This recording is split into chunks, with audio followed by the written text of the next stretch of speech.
Folks, welcome into That Betting Show. April 10th, 2019, your one-stop shop for all your sports betting needs. We have a multitude of topics to go over today. He's Teddy Savransky. Give him a follow on Twitter at Teddy_Covers. I'm Donnie Seymour at Right Side VP. Who would think, Teddy? We're going to talk a little Jeopardy, a little sports gambling today on That Betting Show. You never know what's going to take place, but the hot topic of the day, you can turn on SportsCenter, you can turn on any channel right now. It's Masters Week. You get the Azaleas, you get Amen Corner, and yes, you get an overload of that guy, Tiger Woods. Future betting odds, Teddy. Somebody's trying to move the market out there. $85,000 wager placed at 14-1 odds with net $1.19 million. And we're off and running, Teddy, on Masters Week.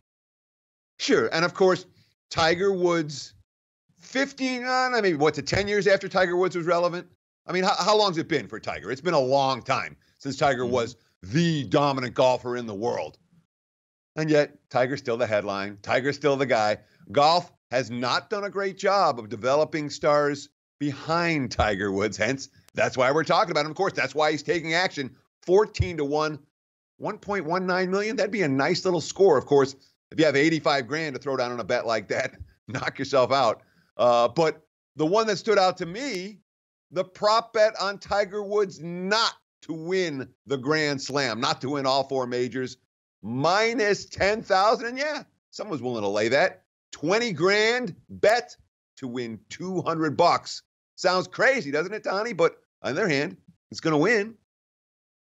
No, it's clear money. But look, if you have that much money to spend down, you could probably do a lot of things with your time other than maybe, Teddy, you got the significant other you want to impress on a first date. I just bet 20 grand on Tiger Woods and not win. They have no idea what the odds are. Man, this guy's a big roller. You head out to dinner, and then this guy says, hey, man, I'm going to go collect my $200 at the end of the season. It's always interesting. But taking a look, Teddy, some futures odds out here for the Masters this week. Rory McIlroy plus 750, Dustin Johnson plus 1,000, Justin Rose 1,200, Rahm 1,400, and Tiger Woods pulling up the rear at 1,400. It's always interesting to get in. And now with legalized sports gambling climbing in across the nation, Teddy, this is really interesting because in the past, some offshore books, Las Vegas, you might get some of these odds, but now they're in the mainstream, which makes it a lot of fun. It does. And it's good to talk about. It's good for us. And the fact is, you're out there in all these different states now. You can make a legal bet. Of course, it makes no difference if people are betting legally or illegally, except when it comes to the tax man. But the Masters is always going to take a ton of action. When you look at that future board again, McIlroy, Johnson, Rose, Rahm, guy that are playing elite. And there's Tigers who has the name, but you never get true value. You really never get true value on Tiger Woods. I could not recommend him for a future bet in the Masters, although it should be a lot of fun to see what we've always done in Vegas. And of course, the way the professionals attack the Masters is head-to-head matchups. That's where that's their bread and butter. That's where they're making their money. It's not about the one big future ticket to win it all. The matchups themselves are the profit producers for the professional bettors that I know here in Vegas that focus on the Masters. Tiger, great for ratings, Teddy. Great for the sports books as well, taking in these massive wagers on futures that, hey, we'll see if they come in or not. We'll know certainly by Monday. But, Teddy, who says we're in the right industry to begin with? Gamblers aren't book smart? Who says that?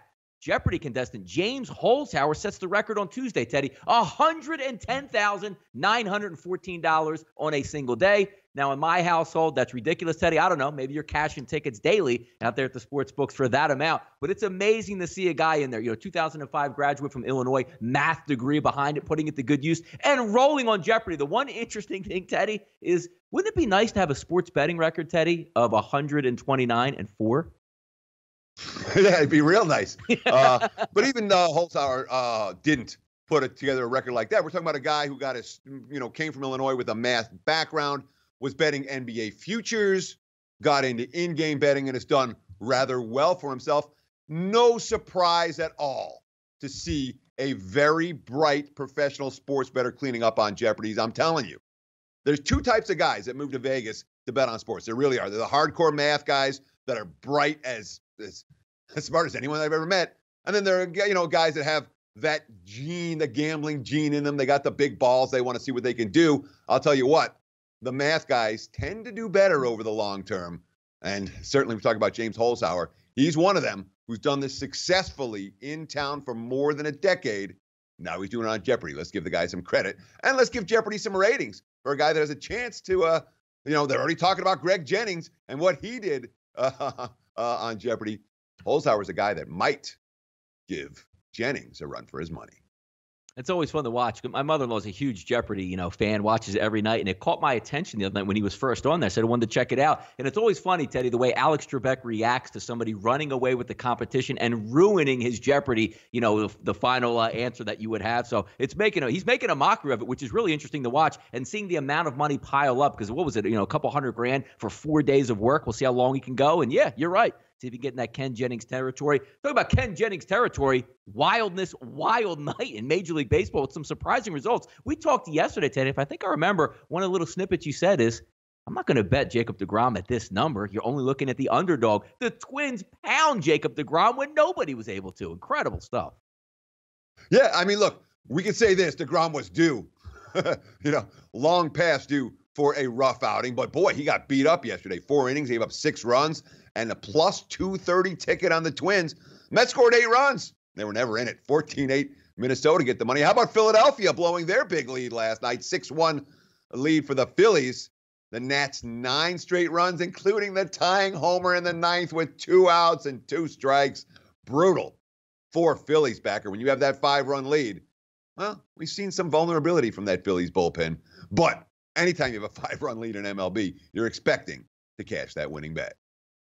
No, it's amazing when you watch. And again, we stress this by saying in April, still like the bullpens are still trying to work it out. You have bullpens inflated like 9 and 10 ERAs to start the season. On deGrom's final line, I mean, he got beat up by the Twins in that game, which is just amazing to watch because you're right. He hasn't been able to get touched. Aaron Nola and my Philadelphia Phillies cruising 6-1. Figure got that one in the bag. That one goes kaplooey. And then at night, you're talking about just being a gambler in the game. Hey, man, I really like this wager. I'm going to back Matt Harvey in the first 5 innings, money line, and I get a 6-0 start, Teddy. It's 8-8 by the end of 5. You don't even get to cash that ticket. Wild. That being said, the Angels still win. I don't see what you're worried about. And you didn't lose the bet. People get mad with pushes. All right. Very, very rarely do I get mad with a push. Push works in your favor. Hey, you're supposed to cash, but you didn't lose. You get your money back. Doesn't kill you. You got to push if you had Angels first 5. It sucked, but it doesn't kill you. It doesn't hurt you. The ones that rip your heart are the ones where you're supposed to win and then you lose. At least this way you get your money back. All that being said, Mike Trout hurt. We'll talk about what that means. We talk about the overnight line movers. Boy, that is a significant injury when it comes to the betting marketplace. So LA got the win last night. They're playing, obviously it's been a real good homestand for the Angels. But moving forward, the Trout injury has potential to be problematic, to put it mildly, for LA. Teddy, Twins out here slaying the Giants. Took down deGrom last night. Now you get Thor back on the mound tonight. Line opens up offshore around minus 215. Peels back a little bit as I'm looking right now on SBRodds.com. Teddy seeing a 190 out here and a total of 7. Odorizzi is going to get the challenge from the opposite side. But hey, beggars can't be choosers. I watch him with my own eye light up deGrom. Now, deGrom wasn't on point last night. We get that. But it's been a long time since we see him get hit like that. Syndergaard goes out on the mound today. Twins with a little bit of puffed up chest, Teddy. Yeah, absolutely. And the market's reacting to that, no question about it. There's a little bit of support here for Odorizzi, but most of this appears to be a little bit of Minnesota support thanks to the lineup. If you can batter around deGrom last night, well, the markets don't trust Noah as $2 chalk today. No surprise. We've seen at least some money come from Minnesota. I don't think it's going to be much further. I think the markets have moved about as much they're going to move on this game. You're not going to see Syndergaard any lower than this very often against a team like Minnesota. But when you get that lineup clicking against an elite pitcher, you're facing another one the next day, the market's saying 2-1, that's too high on Minnesota. Teddy, we segued it just a few moments ago. Mike Trout not in the lineup. There is not a single baseball player, position player, that's going to send the line reeling like actually what's going on now. Open at around 110 at midnight at some offshore books. Currently sitting at 150. This is the Dodgers and the Angels. Angels winning last night, now taking down at least a plus 40 at most outlets in a total of 8.5. It's going to be Woodruff and Pena on the mound. Mike Trout makes all that money, Teddy, and look at that line reel for the move of that. Amazing. Yeah, sure. And I mean, you can make an argument that Trout is worth 40 cents to the line. And heck, I'm seeing minus 155s right now at leading indicator books as we record. So this line is continuing to go up.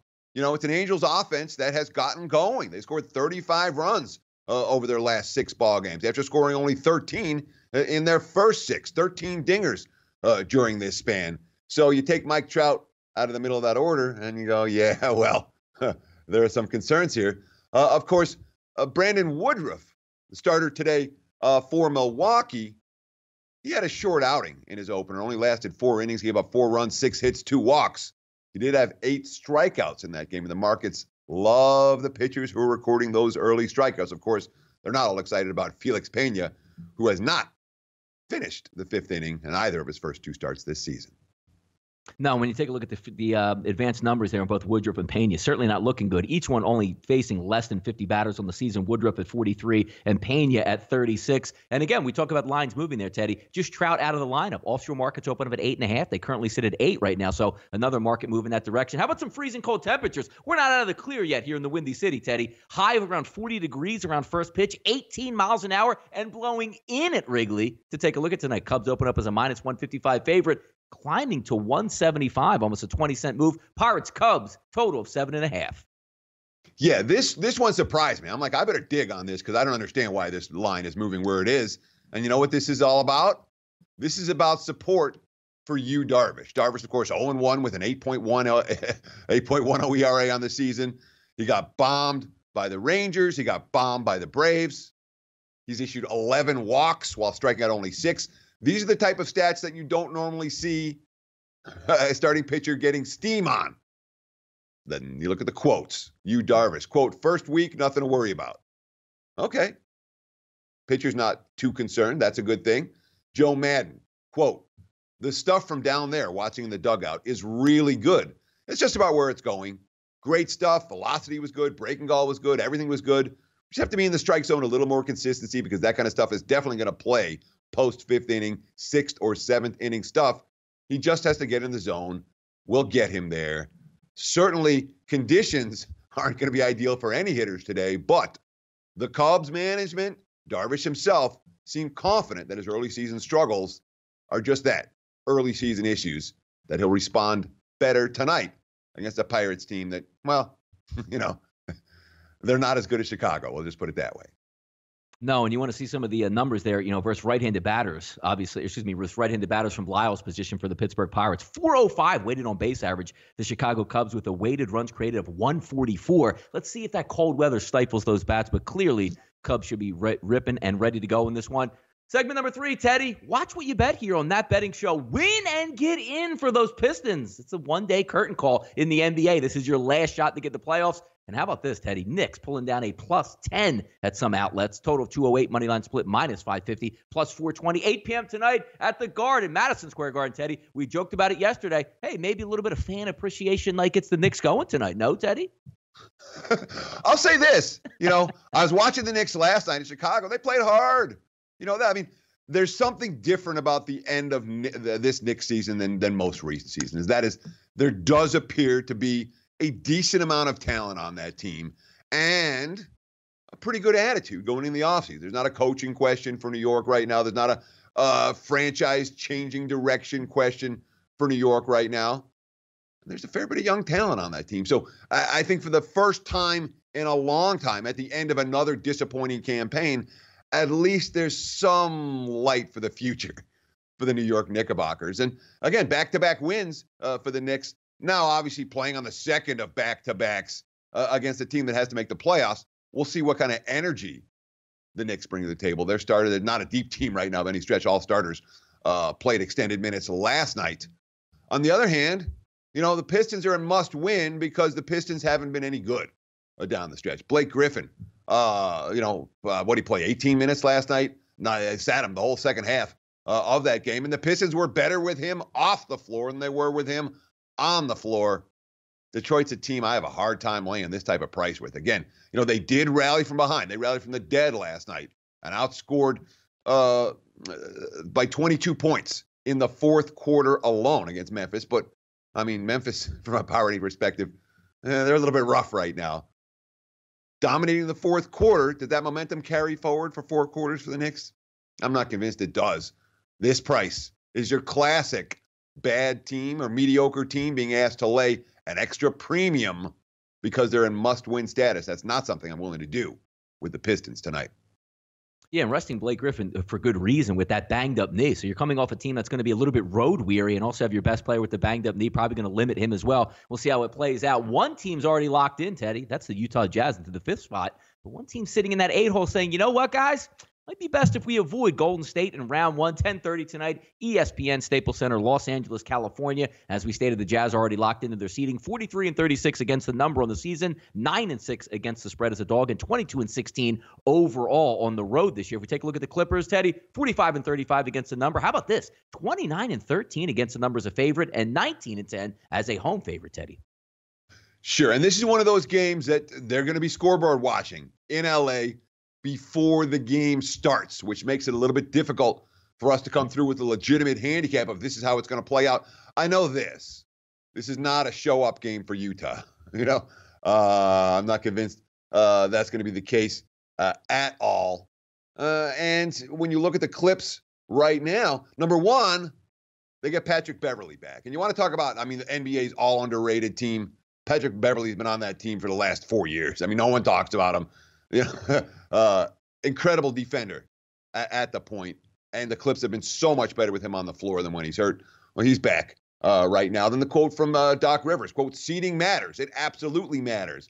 I don't think anyone wants to play Golden State. If we have to, we'll be ready. My guess is the other 7 teams aren't volunteering.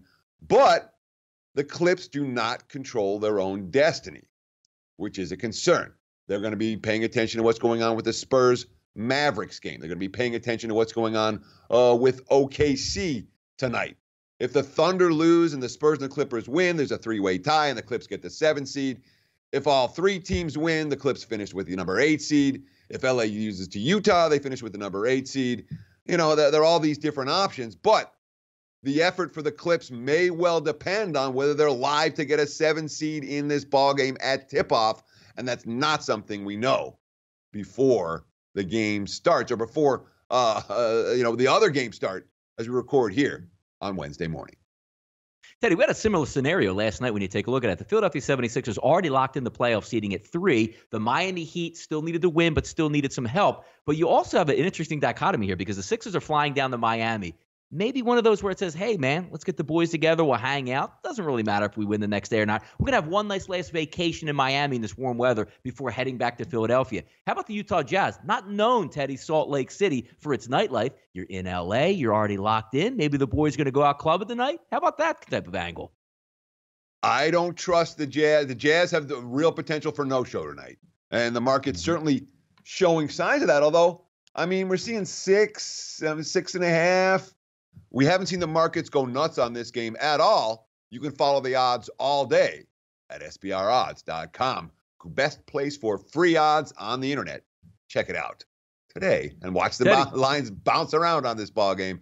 And because they will, as the other games are playing, based on, maybe the Clips bring it, maybe they don't. Should be interesting to watch this one bounce around tonight. This is going to be a fun point spread to track.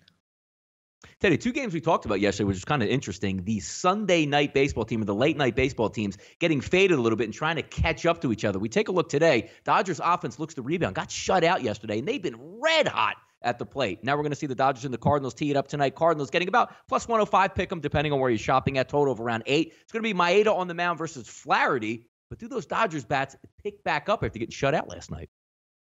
Well, Dodgers bats have been a little cold in St. Louis, and not surprisingly so. The Cardinals pitching has been pretty good.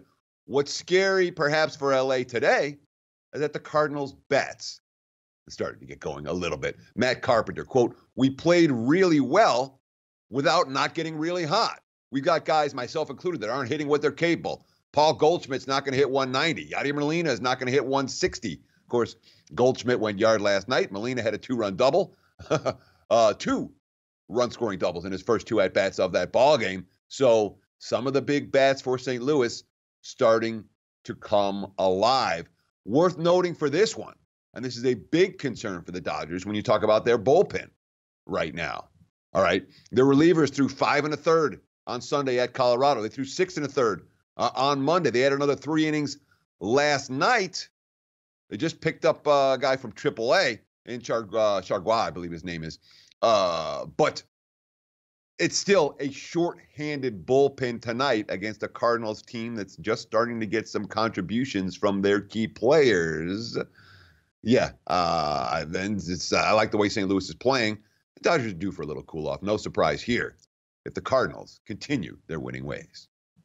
Teddy, getting a little bit of help here in the off the mic section. The Los Angeles Lakers, hoping that Magic Johnson was that magic tonic to push this team back into the playoffs. What a disastrous season gets LeBron James. LeBron James get hurt. They're not able to trade for AD. They poison the locker room. And before the last game can even get over, Magic's like, yeah, you know what, guys? I'm out of here. Good luck with it next year. Should be an interesting offseason. Obviously, LeBron's filming, movies out here. Who are we going to trade and get? Now, you don't know who the head coach is going to be. You don't know who the general manager is going to be. And Magic Johnson, obviously, caught a little bit of slack there. That Adrian Wojnarowski Woj bomb last night that said, hey, Magic, sometimes you got to show up in the office. Sometimes you got to do a little bit of scouting. You can't just say I'm Magic Johnson and poof, the Lakers are back into the playoffs. Upheaval. Been a long time since Dr. Jerry Buss was around, 6-7 years since they made the playoffs.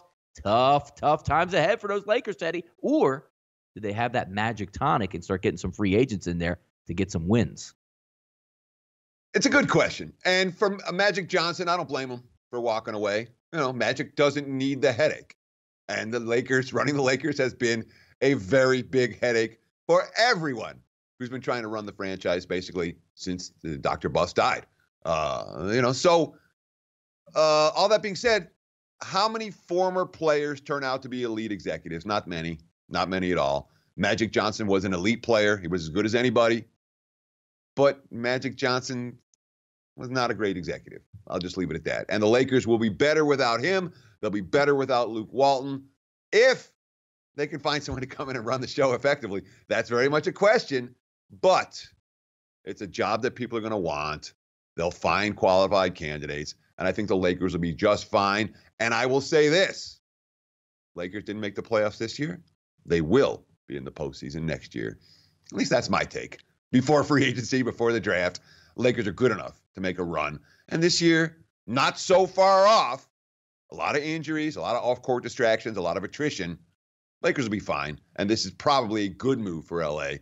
Magic Johnson, again, huge name. He sold tickets when they were a lottery team. Now they got LeBron. They'll sell tickets without him. It'll be fine in the post-Magic era for the Lakers. Magic Johnson, Teddy, not a great coach, great player, not a great GM, and not a good host of a talk show. We don't have that problem here on That Betting Show. April 10th, 2019, your one-stop shop for all your sports betting needs. We'll get it going tomorrow, Teddy. The Masters is going to kick off. Much more in store. We'll set you up for the NBA playoffs and more. He's Teddy Safransky. Give him a follow on Twitter at Teddy_covers. I'm Donnie Seymour, Right Side VP for That Betting Show. Join us tomorrow, and we'll have a little bit more fun as well.